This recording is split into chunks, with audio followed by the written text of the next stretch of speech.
Is this thing still on? I think they can hear us a bit better now. Should we keep talking? Of course. Let's say it louder for those in the back.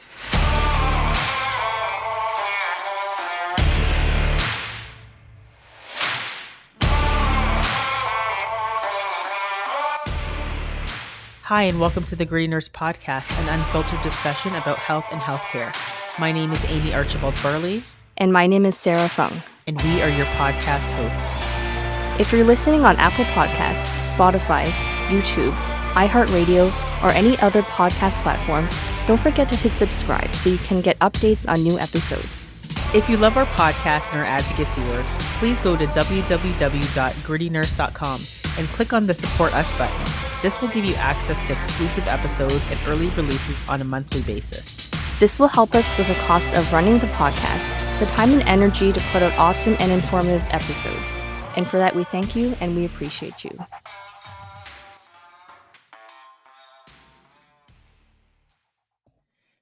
Hi, and welcome everyone to the Gritty Nurse Podcast. Thanks for tuning in again this week. We have probably one of the funniest guests. I know the story that we'll be talking about probably won't be particularly funny, but I mean, this guy, we met him on Twitter. We met him on the Dean Blundell podcast, and he is funny AF. But I mean, we're here. We're going to talk about his patient story, his patient journey. Ryan, do you want to introduce yourself? Well, I think you did a great job because I would have never said anything nice like that about myself. Are you kidding me? You're hilarious. I'm just loud. I'm very loud, and that just kind of makes you funny by default sometimes, I think. But no, I'm Ryan. I'm I'm a co-host on the Dean Blundell podcast on the Dean Blundell network. Shout out to our friends on the network. A little bit of a plug. Thank you. I've been with the Dean Blundell network for about 2 years now, and it's been a trip. We my wife and I started our podcast right at the beginning of the pandemic, and it was just due to frustration with response to COVID, be it governmental, be it societal responses. We don't suffer idiocy very well, and there's only so many things you can type in a Facebook comment thread before you get booted and banned from Facebook, which has been many times. And my wife works in healthcare, so it was a tough go. So we said we need to find a way to properly vent this out because therapists weren't doing it, and I hear you. Yeah, right. Like it was just we need something else, something a little more unrefined, I would say, and that's the way I like to be. I like to be raw. I like to be gritty, as you would say, and I like to not hold back any punches. So we made our podcast, which was the Sheeple Shepherd podcast, which we've kind of shelved for a bit, just because of my involvement with Dean. That podcast actually was Dean noticed it and reached out and said, "Hey, listen, you got a really good thing going there. Why don't you join my network?" And I didn't know, like I've been a fan of Dean's for over 20 years. I didn't know he had a podcast network even at the point. I just followed him on Twitter, and we used to go against anti-vaxxers on Twitter back and forth together, like as a little team. Yes. Tag team. And it was from that our friendship was born, and it became he's like a brother now, which is fantastic. So great team over there. And that's what I do. In my grown-up job, I do logistics, which is incredibly boring. So I need no wonder you never talk about it. That's kind of it, right? Like it's no. When somebody says, "What do you do for a living?" It's like I can't. I should just make something up. I'm a roofer or something. It sounds like it would be a lot more fun than what I do. So having this is great. This podcast thing to use as the buffer for that conversation, because I'm telling you, I will put you to. I will your podcast will be canceled. Your listenership will drop if I was to even give you 5 minutes of what I do. So we won't get into it. It's funny that you bring Dean up because I know he's central to the story that we want you to tell today. And Right. actually, we met you through Dean Blundell because we were invited onto your show. We met you and the rest of the gang, and you asked us some funny questions, which you had talked about ahead of time. Yeah, that's the thing. That's what we like to do, and you've probably noticed if you watch lately is we've got a bit of a format where it comes to disinformation, misinformation, attacking it, which was the crux of my original podcast. And Dean really likes to dig into that, but he likes to get really cerebral about it, and he wants to get to the nucleus of where it comes from and why it's that way. And he, thankfully, with his reach, is able to grab some really awesome guests, including you guys when you guys came on. So we'll talk about the serious stuff, but we gotta make it funny. Like there's got to be something. There's an angle always somewhere for to have some laughs, right? It's like we could talk about the most. He could probably make my job interesting and funny. I bet you if we tried, maybe we will do that We one day. I'll should see if next time. I'll Yeah. put him up as a challenge for him. But yeah, that's what we do there, and that's why when we had you on, we said these are great resources for what we want to learn, but at the same time, we don't want to not be good hosts ourselves. And we treat it like a party. You want to entertain your guests, you want to be interactive, you want to that. So we treat it like a cocktail party. But Dean's sober, and I'm the only one that drinks. So well, Lachlan does too, but And what do you have in your glass there? I'm actually my signature 40 Creek and Pepsi. 40 That's Creek and Interesting. Pepsi. Okay. yeah, it's kind of Interesting, my interesting. default. I think, having you on here and having you to tell your story, it's going to be super important because there's not very many times that we have people who are patients. So we interview a lot of doctors, we interview journalists, we interview other nurses. And I think maybe only one or two or three other times we've had people who have been actual patients and have actually experienced the or been at the experiencing end of healthcare. So maybe you can kind of tell us a little bit about your healthcare experience and what kind of led up to this particular incident. It's funny. I've never had any sort of like doctors have asked, and it's a weird question to get asked every time. It's like, do you have any pre-existing conditions? Are you on any medications? I've never had an answer. I've always no, I'm good. I'm like everything's good. I've got a pretty good constitution. I'm upright, retaining fluids. Everything's fine. Retaining My fluids. this one really threw me, and it's actually now changed my entire life because now I am on medication probably for the rest of my life. And what had happened was back in October, I started getting a bit of a tickle, like a cough, right around the same time that Lachlan Cross from our show had the same thing, and he had a persistent chest cold infection kind of thing that he just couldn't clear. And we all made the COVID jokes. Oh, you got COVID. I got COVID. We all got COVID. And tested negative constantly with rapid tests. The other, what's the other one called? The NG, the one that sticks up your nose and gets to your brain. Yeah, the antigen test, and then the Yeah, rapid PCR. antigen tests Yeah, or and the Mm. PCR. Like, and so yeah. everything was negative, like zero. I still to this day have not gotten COVID. I It's like a trophy I can Knock put on on my. wood. Yeah, I exactly. knocked on wood for you. Same here over here. Yeah. So I chalked it up to okay. I've got probably the same thing Locke's got, and it feels like just a heavy chest infection, a lot of coughing, but it subsides kind of like a normal chest cold would during the day, and then it acts up at night. It progressively got worse, then it got better, and just as it got worse, I actually noticed that I was coughing up some blood. And I thought, that's not good. But I have been coughing a lot. So I'm making excuses in my own brain Right. because I don't have time for this. So Right. it's just I've ripped my throat up. It's fine. It'll be okay. And sure enough, it went away. There was no blood, and Right. it was an unproductive cough, as they would say. So it kind of went away. Everything was good. It was just few and far between at this point now. So now we're almost in November, and Dean and I had planned this. We called it Fatterday. I used to be like over 600 pounds Oh back in the day, dear. and Fatter I day. lost Oh a dear. lot of weight. And yeah, so we call it, we said we were having this big food feast. And what I was doing was I was smoking a bunch of pork belly, and but I can't even remember what else we made. Like we made just tons of stuff. Ashley made like these really cool cornbread desserts with like bacon and jalapeno. Like it was just a big, massive thing. And this is the first time I was actually face to face, having a face to face thing with Dean. Because of COVID, we were always remote. So wait, you'd never met him face to face See, I before was gonna this? say, I was like, what? No, no, That's this Oh is the my best. gosh. Yeah, crazy. well, this is the best. This is how relationships have all kind of, I think, for cautious people, have been, Right, right, kind of how we've grown them over the last 2 years. So I've got rapid tests. You got rapid tests. We're gonna rapid test on that morning, and then we're gonna screw it. Let's go. Let's go. We're right. doing this. So we even made a blog post about it. We like it was like on the show. We were all excited for the week. So the night prior, which was a Friday, I was up all night long smoking out in the garage, had things going, 2 barbecues on the go, just so I had everything ready.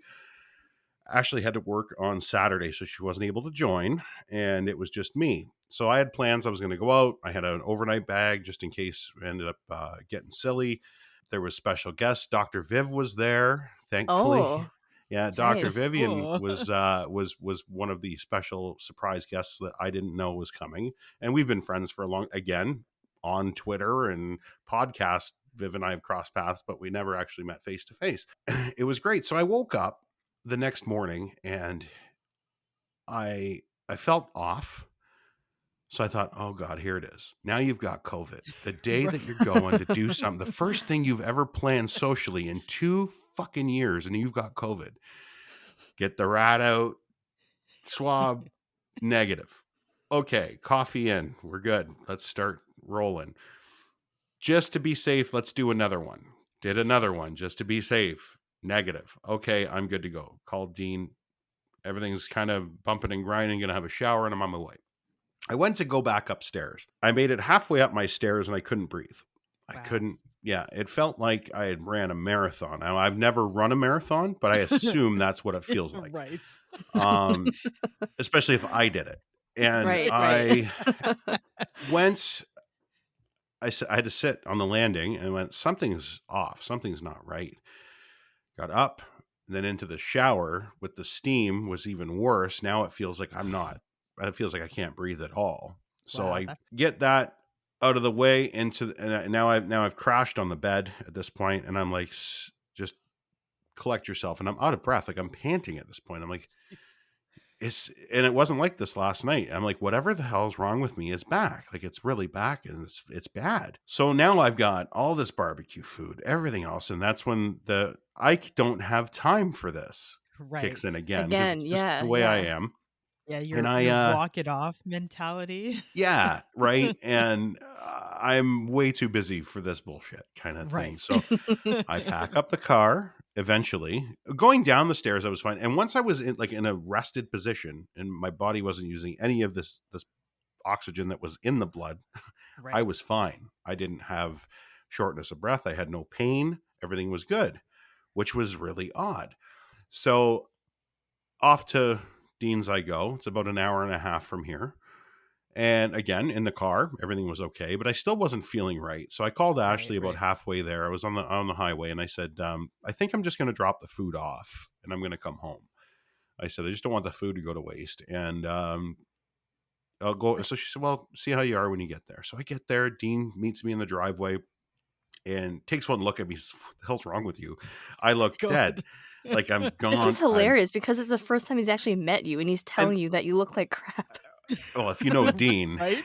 Well, that's true, true. Like, that's I kind. wanna ask you a question though. So Sure. Ashley, she's a nurse, right? No, she's Okay. Well, actually a therapeutic recreationist. okay. Well, she still is in She's healthcare. around a lot of.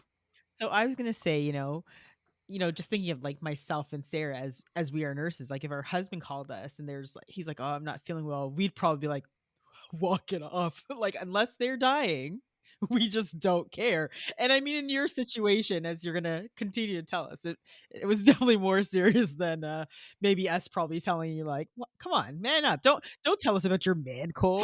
Like, Yeah, that's deal with about this. it. I'm not that way though. I don't usually get Right. that way when I'm sick. So she was a little concerned at first, Okay. especially like it wasn't, it was just one of those something's really wrong and we don't know.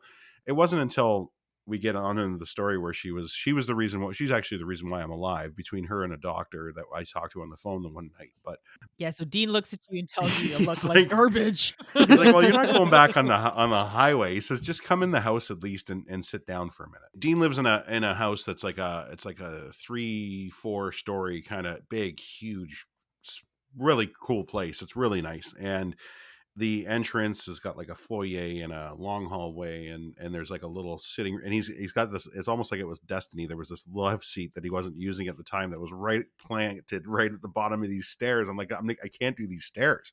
I could barely walk down your hallway in a straight line, let alone get up the stairs. Oh I got my to sit here for a gosh. minute. It took me about a half an hour to get up to where everybody was sitting, which was literally 12 steps, right? Oh Like no. that's how bad this was. And so I get up there and Vivian takes one look at me and she's like, what is you? You've spoken her off the air. You know what she's like to talk to. Right. Oh, yeah. What the fuck is wrong with you? Why aren't you in a hospital? Get the fuck out of here, you idiot. And like she called me every name in the book. Like, nice to meet you too, Vivian. I love Yeah. you. Love you. You're Love not your advocacy. Bye. you're not wrong. Dean says he's fine. Here's a clementine and some AHA water, and Yeah, that's gonna fix it. that did it. Because I said maybe it's a blood sugar thing. I was up really late. I didn't get much sleep. Maybe I'm just exhausted. Maybe it is a blood sugar thing. I haven't eaten today. Maybe I don't know. I've never had a problem. I eat my little snacky. I sat and I ended up staying for a good 5.5, 6 hours in one position, and Jesus. I was fine. Like the conversation was okay. I wasn't out of breath talking, but if I Right. had to get up and move around, it would zap me right away. So it was really, Right. really odd. And in the medical term, we would call this shortness of breath on exertion. So if you just sat there not moving a muscle, you'd be fine, right? But the minute Yeah. that you try to do anything, you would just completely lose your energy. Exactly. Yeah, So that would cause me a lot of concern, but continue. well, that's why you're a nurse and I'm a broadcaster. So I said I will go home because Dean's like, do you want to stay? I didn't drink because I was like, I'm assuming I'm gonna have to probably go either home or to a hospital tonight. So I'm not drinking. So I had a tea and I was fine. So I got in the car. I went home. Felt a little better by the time I got home. I was able to make it up the stairs to bed. Everything seemed okay. And I woke up the next day still feeling off. And I just spent the day on the couch watching TV and not trying to do anything. But something was definitely wrong. By Monday, it was bad. So I Wow. called the doctor on Monday and I said, I need an x ray. I think I've got pneumonia of some sort. So something's going on with my lungs. I need to get an, and they were hesitant at first to order an x-ray. Finally they acquiesced and allowed me to go. And I went to the clinic that's, the one that's down by the, Oh, yep. the big Yep, one, yep. the one Yep. I'm talking about. So I went Yeah, to yeah. that one. We're all neighbors, by the way, everybody. I went to that one and there's a clinic there that has an imaging Center, yeah. sector there, right? So I got that, but at the same time, I ended up downloading that Pocket Health because I thought I want to see what this is all about. It cost me $5. I'll get to see my own Right. lungs. I've never seen my lungs. I'd like to see them, and which is usually a doctor's worst nightmare is when a patient gets a hold of their own imaging Yes. and reports, Right. right? And nurses as well, I'm sure. So I'm not a WebMD guy. I do know my limits and I know, but when you read what was in my imaging report, it was startling to the layperson to read because it said follow up as required immediately. And I know what the diagnosis was, and the diagnosis that was on the X-ray wasn't even the worst part of what was wrong with me. And for the life of me, while I'm sitting here, I can't remember what the hell it was called. Where is it? Where the sac on the outside of the lung gets fluid in it? Pleural effusion? Pleural effusions. Thank you. Okay. My wife is yelling at me from the. Thanks. She's down listening. She's helping us. She's I contributing. was just gonna say she's my technical advisor for podcasts about medical Very good. things. It's Very nice. good. So it said pleural fusion in both lungs, and I said I've Wow. seen that before, and I know that's not good. And then I looked at the pictures, and I could see the pleural effusion, like it points it out in that thing. So I went, Let "Oh, me do you see. have it? It's Yeah, I like have it. Here it says small to moderate pleural effusion, left greater than right, mild interstitial thickening, which likely represents evolving or resolving edema. Radiographic follow-up recommended. evolving, that's for sure. And we haven't even gotten to the crux of the evolution of what happened here. So Wild. I read this and I go into a bit of a panic, and I promise myself, if you do Google this, don't look at the worst case scenario. The Right. problem with that diagnosis is there's not a lot that isn't worst case scenario. So Right. I said, I'll call the doctor, and I asked them, did you guys get my images yet? And they said, no, they haven't looked at them. I said, okay, I've looked at them. I know I'm not a doctor, but I see some very concerning and alarming words in there. And it says follow-up is needed. Okay, we'll call you back. That was Monday. Tuesday, no call. Tuesday afternoon, I phone. I need somebody to get on the phone with me. I need to talk to somebody about this. What do I need? Can I take a pill and get rid of this? I don't know what this is. Nobody's looked at it yet. The entire time, by the way, that condition that I was experiencing is now worse. And now I do, like, if I was to lift my leg up onto the table, I would get out of breath. So when people do imaging, so like whether it's the hospital, outpatient, there's supposed to be a trigger process that, for example, if there's something that shows up that's a significant finding on an x-ray, they're supposed to like notify people immediately. So the fact that 2-3 days went by means that process wasn't triggered for you, which means that place needs to do some work. But also, you were following up, like you took the initiative, and it sounds like let's say you hadn't, right? You weren't really understanding what was happening, or there was a language barrier, and you didn't follow up. I kind of wonder if you would still be here right now, knowing what the diagnosis was, which we'll let you get to. Yeah, I was told that I wouldn't be, and that's the scary part. And you're right. I don't even want to think of what it would be like for somebody with a language barrier that's intimidated by a physician, just because of that, not having an interpreter with them, maybe, or even just a broken line of communicate, any sort of blip in that, somebody that isn't as, and I'm not even that proactive when it comes to things like this usually, but this one, it alarmed me just by reading it. And Right. you're right. I can't imagine how many people have fallen through cracks like that, where it's just that's scary. It's scary to think about, because I'll be honest with you, I still to this day have not spoken to my family doctor. Really? Yeah, I haven't spoken to him at What? all. I've not heard from my family physician about this whatsoever. Not once. Not a phone call, not an No appointment. way. I've only been dealing with a specialist from Hamilton Health Sciences, and they've been absolute angels, thankfully. So yeah, I'll be shopping, and I was gonna say you need a new doctor. oh, Like, that is you have messed no up. idea. I was like, you know what? You got some friends. It's time to hit up Jenny Kwan, maybe see what she's up to. How you doing? Right? Huge fan of Jen Kwan. I'm sorry, Dr. Kwan is fantastic, but She and I love her is. dog. Finally, Wednesday, I've had it now, and my wife is home with me at this point because she wouldn't go to work that day. She said, we need to do something with you. And I'm like, I'm just going to end up taking myself to a hospital, but I don't want to sit in the ER without them knowing why I'm there. Like, I don't, like, COVID, I'm still trying to be cautious. I don't want to clog up. I'm still at this point thinking all I need is some antibiotics. I'm going to be fine, because Jeez. I'm not a doctor or a nurse. And so I said, I'll try one more time. So finally, the receptionist, thankfully, at the doctor's office felt my anxiety and my frustration. And she said, listen, call after 5, talk to the on-call doctor, see if they can do it. I'm like, okay. Called at 5:00. By 5:05, he was calling me back and says, where are you?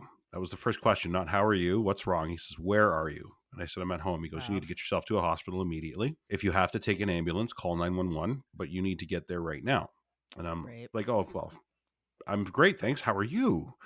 And Right. I said, okay. We hung up the phone. He said, we don't even need to talk. You're in trouble. You're in a lot of trouble. You need to go. And so thankfully, and it's still at this point, I still looked at Ashley and I'm like, maybe I'll go in the morning. And she's like, get in the car. You're going now. So she stayed home with the dog and off I went. I didn't want to take an ambulance. In hindsight, I probably should have, just because of, I ended up at Juravinsky, and you know how the ER is at Juravinsky, Mm-hmm. both ways uphill. Okay. Right. Oh So I God. parked at the mountain brow, and I knew, okay, well, I'll be out in a couple hours. This They'll is give like me a my, sick joke, right? you have no, What a it's a horrible pun, comedy of Sarah. errors, which is my entire existence in the medical community. I end up parking. It took me 45 minutes ish to get up that hill, holding onto the railing, taking 3 steps and stopping, 3 steps Why and didn't you stopping. go by ambulance? I don't understand. This worked to my advantage, though. Let me tell you, because by the time I got triaged, my oxygen was so low and my heart rate was so high, I was considered in moderate distress. And they kind of bumped me. I still had to wait a little bit. And this is where it gets funny, because somebody else came into triage right after me, and I found a little nook to hide in. I didn't want to be around people. I didn't know if they were in for COVID. And I thought, if I don't have COVID and I've got something else and I get COVID now, I'm definitely going to die. So Right. I'm kind of like under an N95, a cloth, everything. They tried to tell me to get rid of my N95. I told them to hoop it, and they were nice enough and said, okay, well, can you put the surgical one over top? I'm like, that's fine. We'll play the optics game. It's okay.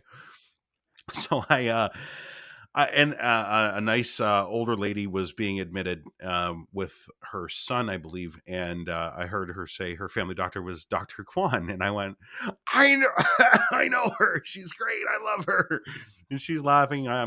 So I'm trying to make the best of this. I get into the ER finally. We're talking 10:30, 11 o'clock at night. It's not so busy inside the pet, and they put me in one of the bays, and they said, we need to send you to, because I gave them my imaging. I sent it to them. Mhm. Okay. They're like, oh, you have I said, yeah, I have fresh x-rays if you want them. So she's like, yeah, I'd love to see it. So there's a way to actually send it to a doctor right from your phone. She gets it, and she went, you need a CT scan right away. Right.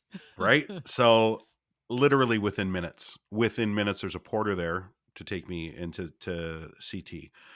They cleared the CT. I get in there, and she said, when I came back, it was the unnerving part is when imaging got back to the desk, and I'm sitting in a place where I can see it on the screen. I'm watching her looking at it and doing one of these and like clicking back to make sure she's looking at the right thing. And then she's looking back at me. Like, is this the right person because it looks so bad type of situation? What I was told, it looked like the imaging of my lungs looked like post-mortem imaging for the size of the clots that were in both of my lungs at that time, which is what the original, or the official diagnosis at the end was.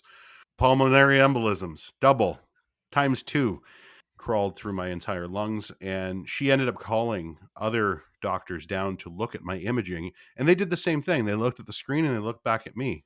Like, how are you still sitting up and communicating, breathing? Are you in? Yeah. Like Are you you? are like, that's insane. Are you? Walking Dead. That's what Are they you? were And looking at you that's like. what she actually used that term. She said, "This is I've never seen this especially in a 41-year-old male.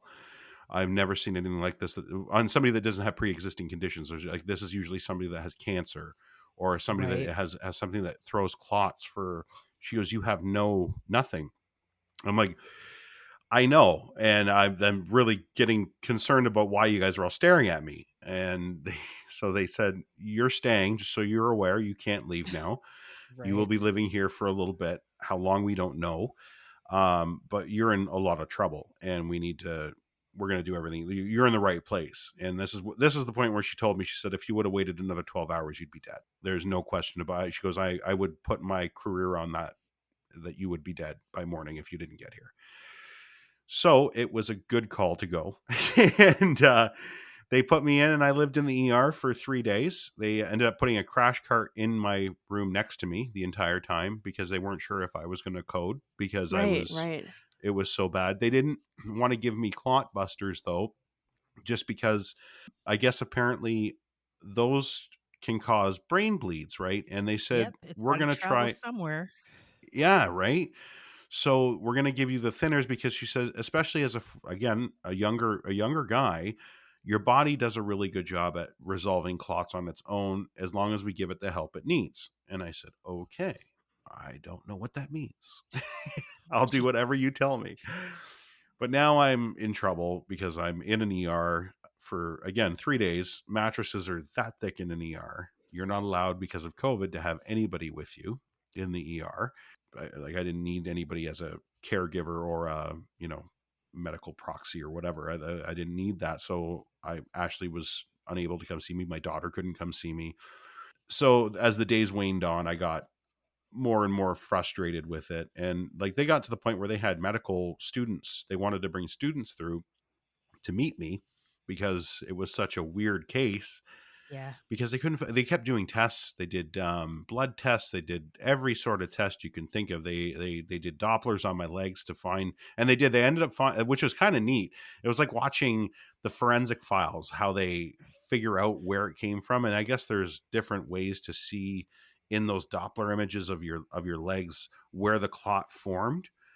But Hmm. what they couldn't understand, it was a DVT, and what they couldn't understand is a deep vein thrombosis. For all you non-medical people, like, come on, keep up.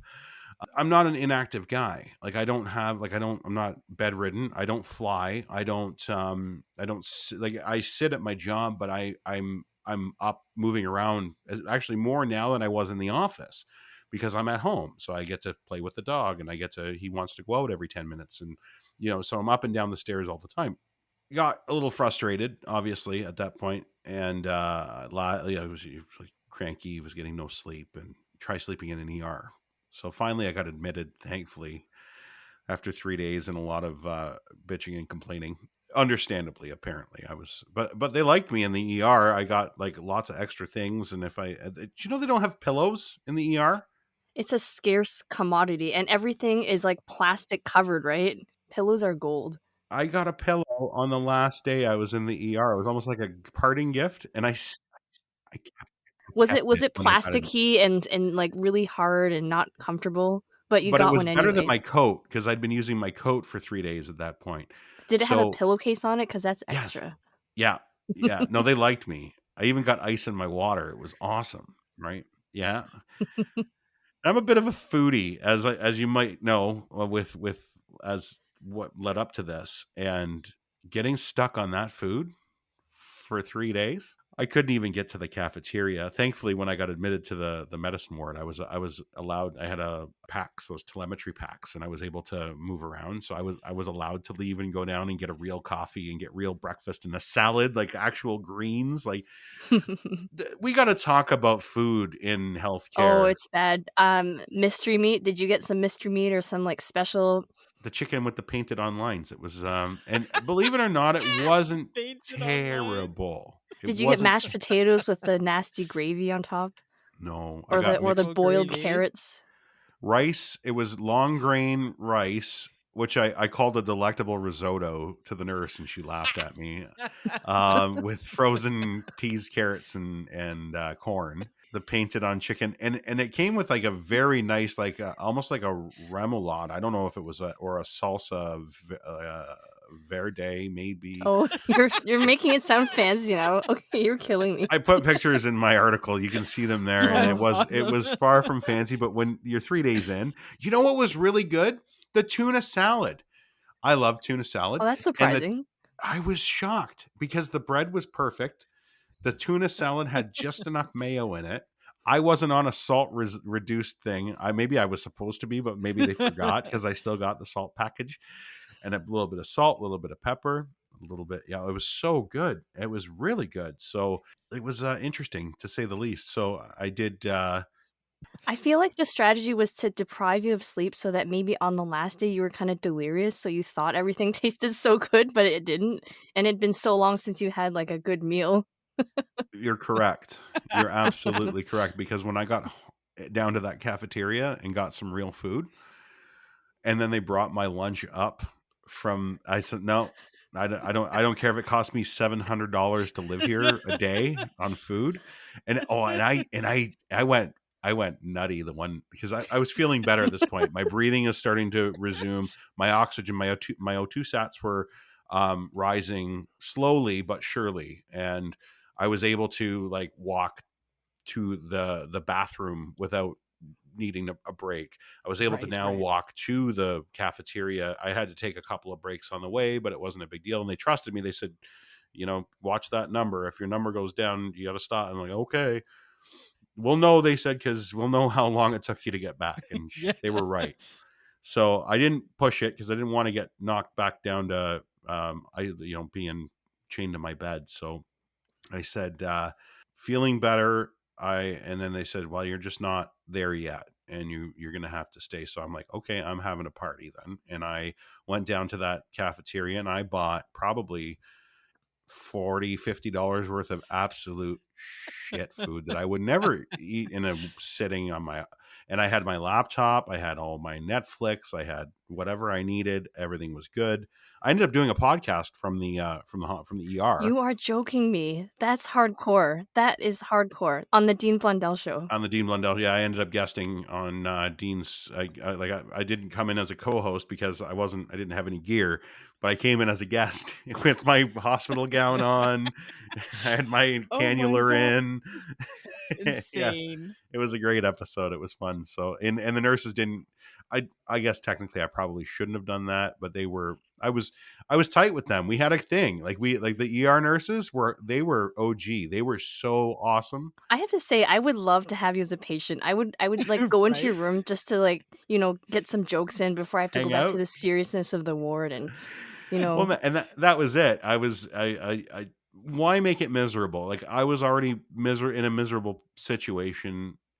I don't want to make it worse on other people that are going out of their way to make sure I'm still alive. Like, how could you be an asshole?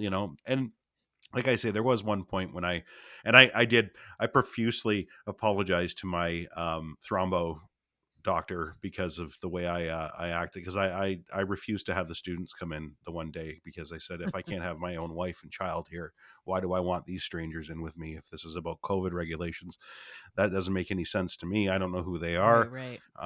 My wife is tested 3 times a week, and my kid, we have like there's no reason one of them can't come in and see. So I was a little angry. But then I felt really bad, like immediately after I felt bad. But can you call her back? I want to talk to her again. I'm so sorry. Please don't I'll tell let me my story die. for the 5th time. Don't let me die. So I think I was there for 5 or 6 days. That was interesting. Like I say, it was a community room, one of those. like a ward room. You had to share a Like bathroom. four people in a room. Yeah. There was 4. Yeah, it was 4 of us, and thankfully my neighbor across the hall was he was a little older than me, but he had some issues with a hip replacement and some sepsis things going on. So he was a funny guy, a retired firefighter, super nice guy. Lady next to me, I don't know what they fed her, but let me tell you, you want to clear a room, you just bring her in. It was odd, the timing that they picked to. I don't know what the term is. Sarah's not going to be okay. Service them.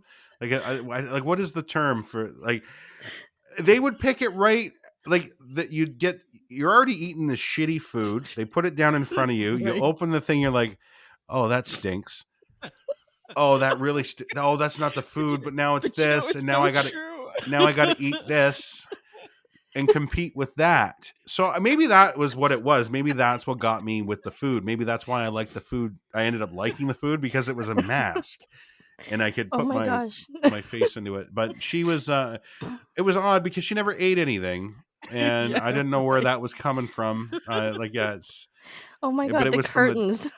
Like, we talk about how you can hear everything through the curtains. We never talk about how you can smell everything through the curtains. Through the curtains. The only thing that curtains block is the visual, right? And it sticks to the curtains. Like if they would have if there It was just no lingers curtains in the air, it would at least get a chance. Like the demon would move. Like it could actually move through because that was a presence. That wasn't even, that was a presence. It was a force. Yeah.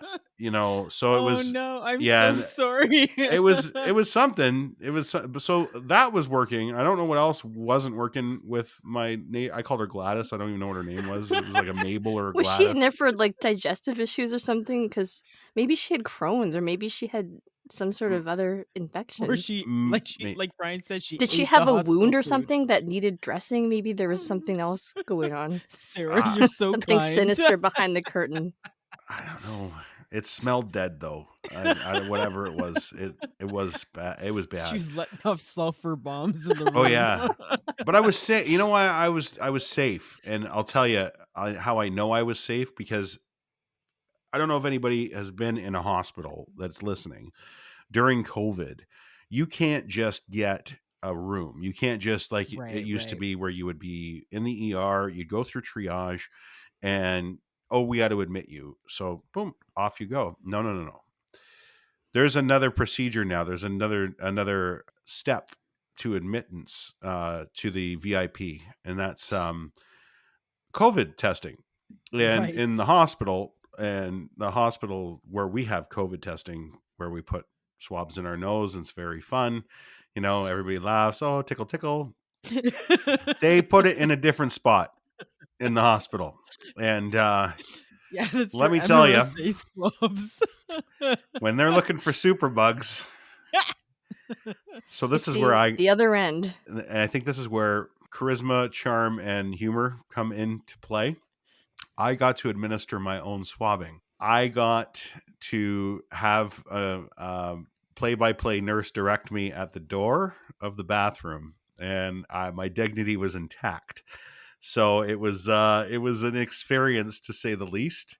I'm glad to know that I was safe and I wasn't hurting anybody else. I'm glad I wasn't contributing to any sort of outbreak problem. Just a bit of a pride smash, and I don't mind. I don't mind telling people, if you have to get your bum swabbed, get your bum swabbed to keep everybody safe, because it's Right. very important.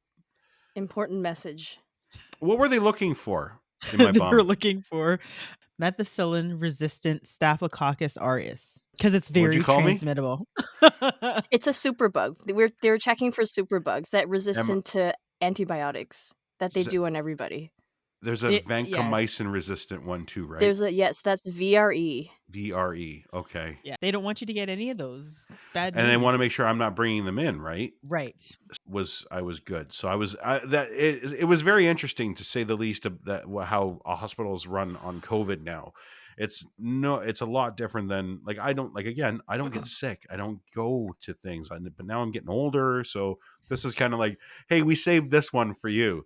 You didn't. I broke an arm back like 20 years ago, and that's pretty much about it. Like, I've had a couple of car accidents where I got checked out. My mom spent a lot of time in the hospital. She died of cancer. That was my thought and vision of a hospital. And then when I got there with COVID going on, it was so cold. Like, it was such a cold place to be. And I just thought, and then you get the food. Like, this is nowhere to heal. You can't heal here. So I pushed to get myself out of there. They had to teach me how to put my own injections in my gut with the blood thinner. Hmm. I was on the needle for 6 weeks after at home. Thankfully, I'm on an oral pill, one a day now.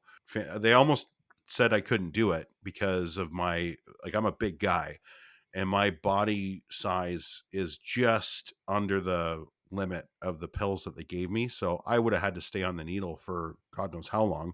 Yeah, really good team. They did a lot of different tests to make sure I was good with it, and I got moved over to that. But I can't stab myself with needles. I don't do well with stabbing. It took a lot for me to do it, and it was literally, you either do this or you're not going home. They could have shown like they did show Ashley at one point, like, if worst case scenario, can you do this for him? And she's like, of course, like, it's not a problem for her. I'm like, of course it's not a problem for you. I'm your husband. I piss you off every day. You want to stab me every day. And finally, I ended up getting over that, and I still didn't like it and I had to do it twice a day. And that was, yeah, I don't know how people like diabetics, hats off to you guys, because I would just die. I would actually I'm like, I'm out. I'll be over here until I expire. there was so much to unpack there. I just, it's really commendable that you went through it with humor and you feel like you can share this story with people, because when we first got wind of this story, I was reading what you had wrote and it was hilarious. Like the way that you wrote it and the way that you tell it is so much funnier than it could have been if someone else went through the same thing. And I kind of think back to, so this started really on the Friday, but it wasn't until almost a week later that you actually went to the hospital.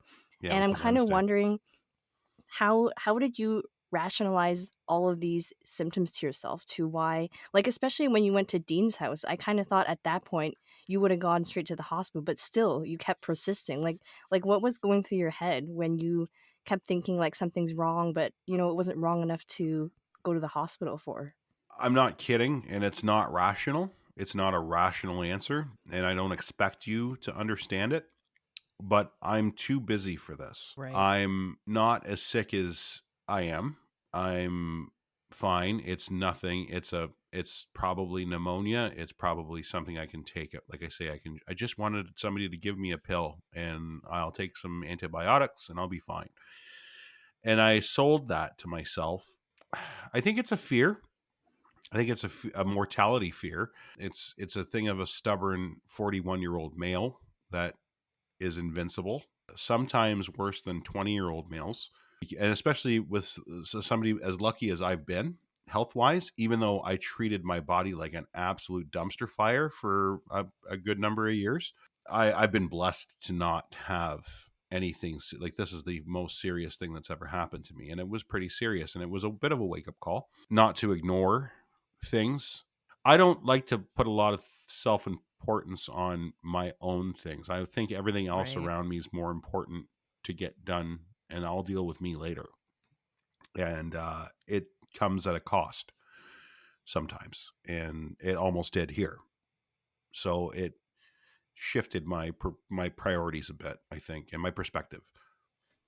Yeah, I mean, I can only imagine. And I kind of think that probably not just you, but many other people through this pandemic too have been also just not wanting to go to the hospitals, right? They might have had things going on with them and they're just like, I could wait, I don't or I'm afraid to go to the hospital because other people there might have COVID.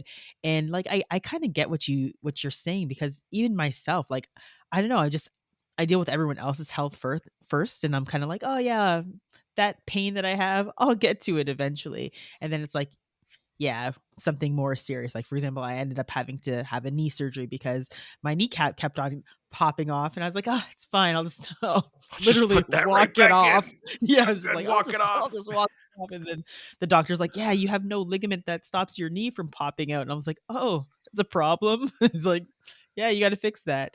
But I You mean, you in need your that. right, I need that to walk.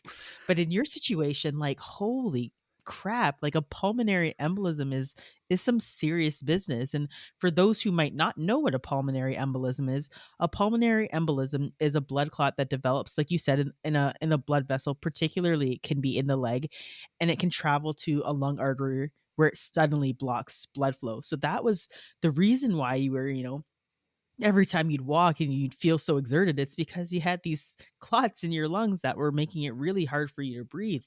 And pretty much, I think when I was going through your story, and as you were telling your story, they're like, we don't really want you to move because, like they said, the scary piece is if that clot dislodges, it goes to the brain and then causes a stroke. So, I mean, you are probably one of the luckiest people I have ever met. So I'll come by sometime in the summer and we could go buy some lotto tickets, okay? I'll touch your Yes. scratchers for you. Please do. Yeah, like, I mean, it was serious. And I think that, you know, um, I wish they caught it sooner, because I think, like I Well, was mentioning, there should have you been heard something why. called discrepancy. Yeah. There should have been something called a discrepancy process. So when they see something very serious on imaging, that it triggers a process that someone will call you See, I back didn't know as that. opposed to you like calling and be like, hey, there's something wrong. But I mean, I didn't know it's that was a thing. it's a thing. It's a huge thing. It's a quality improvement thing, and it's something that should have happened. So I mean, whoever's listening out there, if this is the place where you did your imaging, they got to give themselves their heads a shake, because that was super super serious. And unfortunately, there are cases where, let's say someone has, for example, they call it an incidental finding. So let's say they're going to look at your stomach and then they look at they see something else and they see cancer or something. They need to actually let people know, and they need to let them know in a timely manner. Sometimes that doesn't happen. So Well, yeah, like that's why it's we been have something called a Mm. discrepancy process. Mhm. So, like, I mean, they should have been calling you right away. So, Yeah, and like especially with cases like that, like in the hospital when I worked, and let's say there was a blood result that was really, really concerning, they actually have to call and speak to someone live on the phone. So it can't just be like, oh, we got this result, fax it back. It's like you have to actually talk to someone live to make sure they get that result right away and do something about it. So I feel like in your case, so many marks were missed to the point where you were advocating for yourself multiple times before anything was even done. as nurses, do you see these breakdowns a lot? Breakdowns in like hospitals or doctors' office. Do you see this? You're like in your Yeah. professional, yeah. And I think it's just getting worse with the nursing shortage, right? So I would imagine. the system was already broken and it's gotten worse because of the lack of nurses, which, you can't really replace that. We're not machines that you can just make work faster, and there's just not enough of us. We don't So just have to it's build a hospital and put more beds in it. Isn't no, that the it's solution? probably not. Isn't and that all I we have to wish it do? was a furniture problem, which is what some people in government think, right? It's like let's just have more beds, and the patients will just something will happen, they'll take care of themselves, but they got the beds, so we're all good. And I mean, it's not, and I kind of want to jump in there too. This is not even just a nursing problem. This is just a quality improvement problem, and also it's actually a physician problem too, to be honest, because they're the ones that are supposed to be getting the reports and reading them timely. But one of the things that I have noticed, even in my own job, is the fact that, and I think everybody knows this, like emergency departments are on fire. Because of COVID, everything is backlogged, everything's backdated, everyone's working in this crisis mode. So even times where there are these failures in the system, they're missed because of how busy, how intense, how short staffed we are. It's insane. And the thing is, these things keep happening, and I really am concerned because I don't see the huge impetus to say, okay, we need to do something really, really different, because people do get hurt at the end of the day, and that's the scariest part.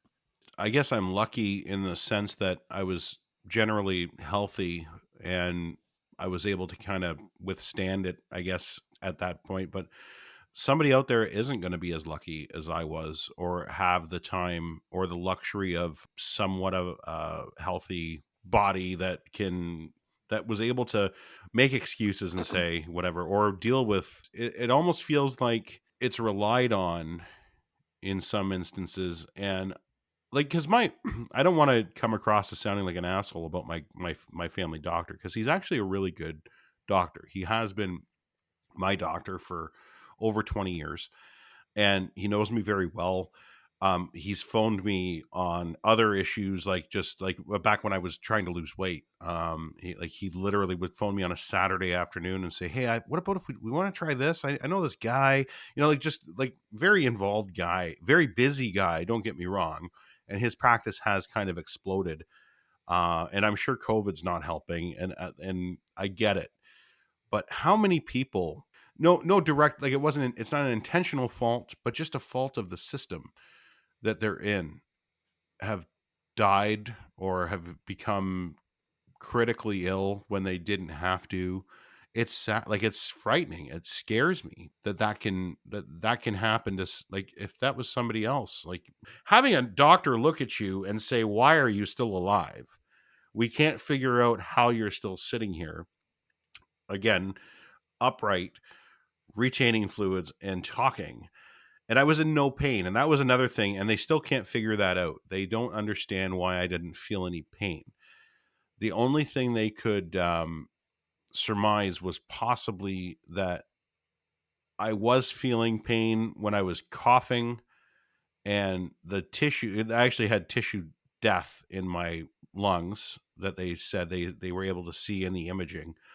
And they said that it could be as easy as the nerves died and you just didn't feel it. And like, really? And like, but you would have felt it going out, wouldn't you? Like, it's not, Wow, that is intense. they don't die like that. So I feel like your body, that one of the possible explanations, your body was just compensating for so long because you were a younger, healthy guy.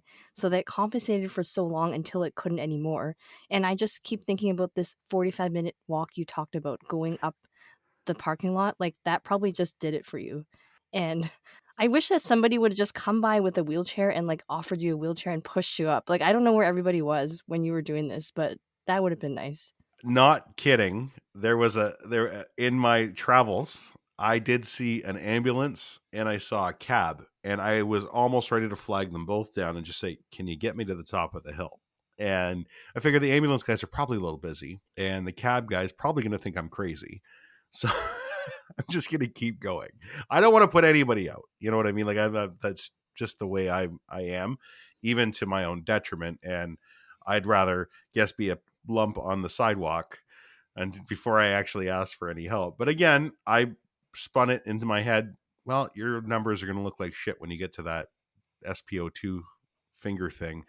You're going to be in the basement there. It'll be good. You'll get in faster. Just keep trucking. Just keep going. Yeah, you honestly, like you, Ryan, you have no idea how like lucky you are because on a sadder note, my grandma actually died of a pulmonary embolism. She was in her 90s, so she did have quite a bit of years ahead of her, but it was a huge surprise because she went in, she was same kind of thing with you, coughing, coughing, coughing. I'd say otherwise healthy. My grandma didn't really have very many underlying issues, Mhm. and she was actually being discharged that day. She lived in Florida. My mom was with her, and she took a step, and that was it. Died Wow. instantly. That was it. And it was a massive pulmonary embolism. So let me tell you, you are I'm super, sorry. super lucky. Yeah. And I think that's what takes pregnant women out too. Well, not necessarily pulmonary embolisms, but we call them amniotic embolisms. They're very, very, very dangerous things. That's and where do they find those? They actually come from the amniotic fluid. It's It's a essentially there's very like rare a event. balance shift. It's very, very rare. Really? So it kind of makes its way into the bloodstream, kind of like what happened with you. And it could lodge in the heart, in the brain, and it's just one of those things where a perfectly healthy mother goes in and dies. Yep. As soon as they like their water breaks, it's like minutes, and if you Oh can't my god. like correct the problem, then it's usually a maternal death and a very, very fast C-section, like under 2 minutes. Oh my god. We don't want to scare you with all this, but anyway, that's just some medical tidbits for you. I wasn't pregnant. Hi, done. No, I'm joking. I wasn't pregnant, Thank so I God. had that going Okay. for me.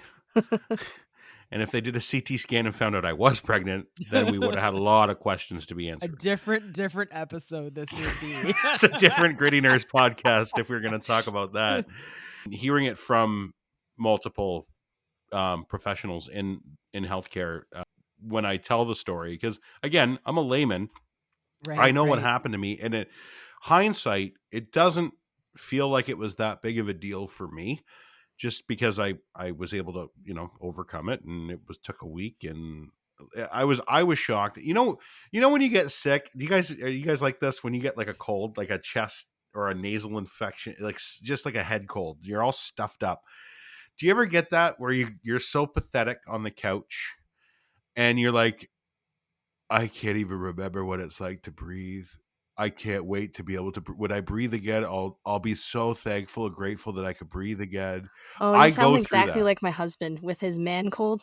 Every time something goes through a house, I'm the last one to get it, but I get it like I get the least amount of symptoms. And everyone else is like, "Oh, I can't make it. Like, help me, get me food." I So, just try to act like I'm like hard. I'm just like, yeah, I could do this, and I'm like I, I deep just down. I'm usually okay. Like I'm and actually we should all sort of shift our thought process on this now when it comes to like powering through and going to work. Maybe stay home Absolutely. now, right? And we're all becoming, I think, a little more aware of how important that is. But I Yes. was that guy. I would just go to the office and I would just be miserable at my desk and do whatever. But it was that was fun. But it was as soon as I would get there and I would have that thought of, I don't even remember what it's like to breathe through my nose. Oh my goodness. So I'd say, like, I think I would have been more put out by a cold than I was by this, not realizing Wow. how until I realized how serious it was. And I think that's why I downplayed it as much as I did. But I'm mhm. I'm sure thankful for those, like the Hamilton Health Sciences. I've got nothing but good things to say for that entire team, from the ER to the thrombo team to the imaging people. Like, everybody was just aces. Like, they were just so good. How they're so good this far into this fucking shitstorm that we're in, how they still have that in them, is, I think, why I tried to be an okay patient and Yeah. tried to, like, not be too demanding for anything. Yeah, I'm a little uncomfortable. I really want to see my wife, but sorry, you guys haven't really seen your spouses for 2 years either, because you've been at Right. work. you know it's perspective. It put it into perspective for it, and I took it for granted in the past, just thinking, even though my wife, meeting Ashley and seeing it from her perspective of what happens on the long-term care side, it opened my eyes huge. And that was even pre-pandemic. And then this, and then what you guys do, and like that, just, and for them to still be able to offer the amount of detail and attention to detail that was required for, like, my issue. I don't understand where you guys get your drive. I don't get it. Because I'm not like that at my job. That's for sure. If it got tough for more than a week, I'd probably be, yeah, sayonara. I'm out of here. I don't. I can't thank you guys enough for what you do. And while we're in the middle of that, the government just coming down and just making it worse every turn. You turn around, it's just worse here and there. And then, well, we'll throw you a cookie here, but we're going to take away your dinner here. And it's, I don't get it. I don't. But so Yeah, thank they you. just keep cutting and cutting. That's the scariest piece, that's for sure. So thank you, and thank you to your colleagues and everybody that does what you do. You guys are true heroes, especially to people like me. Oh, thank you. Thanks. That's so nice to hear from someone that's outside of the healthcare system. It's really great because, and what you were saying about how people keep going, I think nursing really is a team sport. So we kind of motivate each other to keep going. And even though the pandemic has been so difficult, the reason why people continue to do it really is just for patients like you that really appreciate what we do, and we try to make things better any way we can, and one day at a time. Yeah, it's a very human thing, and as humans, we get exhausted easily. Usually, especially coming from a first world developed, privileged nation, we'll say, we don't suffer inconvenience well, as we've seen in the last few weeks, with people having hot tub parties in Ottawa because they're oppressed, things like that. So we don't suffer it well. For people to just continually receive horrible treatment and still have that empathy and that care, it's it's awe-inspiring. I'm not that guy. I can't be that guy. That's why I'm a loudmouth asshole on Twitter, because I'm not that guy, and that's how I deal with it. And I try to, you leave them alone. I'm going to deal with you. Right, You let them thanks. do Right, their Thank you. right. job. We appreciate it. So that's why we do what we do as well. It's as a way of hopefully giving back to people that give so much. And yeah, Right. you guys are angels. So I have one last question for you, Ryan. Do you have any advice for others, so they have, a better experience that you did? Or, what improvements would you like to see?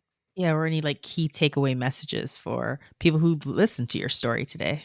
Don't Yeah. ignore it. As broken as our system is and how much it does need fixing, you're privileged to have what we have here, and you're privileged to be able to take advantage of that. A lot of people take too much advantage of it, and then there's people like me that don't take advantage of it enough when it's needed. And if you continue to ignore it, it won't go away, as I learned, as I usually just ignored everything in the past and it went away, including my first marriage. But be better to yourself. Don't feel so bad. I know you feel like you're putting people out. You're a burden, but you're not, and you need to be an advocate for yourself. Nobody's going to do it for you. You need to be an advocate for those that can't be. If you know somebody, or you know of a situation, please make sure that their voice is heard. Don't take, we'll look at it later for an answer, when you know it needs to be looked at right away. And the breakdown would be, or the thing I'd love to see fixed is, I'd love to see us treat healthcare professionals across the board, from custodial staff to directors of care. I'd like to see them treated better. I'd like to see the profession treated with the amount of attention and respect it deserves, including the incentive for people to get into those lines of work so that we don't have absolute melee that we've just gone through, so that people aren't feeling burnt out and you're not feeling like a burden as a patient and you're not phoning your doctor and not talking to him for 4 months after a major cardiovascular accident. But don't ignore the fact that our system needs help and it needs your voice. It needs you to call your MPP. It needs you to call whoever you can. It needs you to hop onto any sort of advocacy that you see happening. The Gritty Nurses on Twitter, follow what's going on with them. Follow the causes that they support in defense of their own ability to help you. That's exactly what, that's all it is. They're just trying to help you better, and all you should be doing is helping them get to that point. So we need to spend some time paying more attention to the voices that are telling us that things are broken, and a little less time listening to politicians who are pandering for votes and running elections. Listen to the people on the ground. Listen to the people that are doing the job. Then maybe you won't end up in my position where you're waiting and almost dying. My way of giving back to what I received is try to be a voice for people like you. Yeah, I mean, I don't think we could have said it any better. I think that you pulled out so many important pearls, and thank you. Like, I don't even know what to say. That's like I really appreciate that. And I think many nurses and other people who've been in the healthcare system would really appreciate that last message. But yeah, like, thank you so much, and I thank you for that appreciation. Mhm. Thank you, and thank your ilk for saving my life, and Mhm. I'm forever indebted to those who devote their lives to making sure that I have one. And one last question: where can people find you? I'm at Ryan Lindley on Twitter. You can also find me at deanblundell.com. I am one of the writers there, and you can find me most days, Monday to Friday, around 3 p.m. Eastern, on the Dean Blundell Show on YouTube, Twitch, Twitter. I don't even know what a Twitch is. I haven't even seen it, but apparently my show's there. And also anywhere you get your podcasts from: Spotify, Apple, iTunes, Google, all those. We do the audio as well, but we have a video live. So yeah, deanblundell.com. Thank you so much, Ryan, for coming on to the Green Nurse podcast and telling and sharing your story with us. It was quite a story. I hope that everybody listening can take something away. I'm sure they will. And again, a pleasure to have you on, and hopefully we can come back onto your show at some point in time. Absolutely. Thank you so much for having me. And we definitely have to get you back on the Dean Blundell Show for sure. Thanks. Can't wait.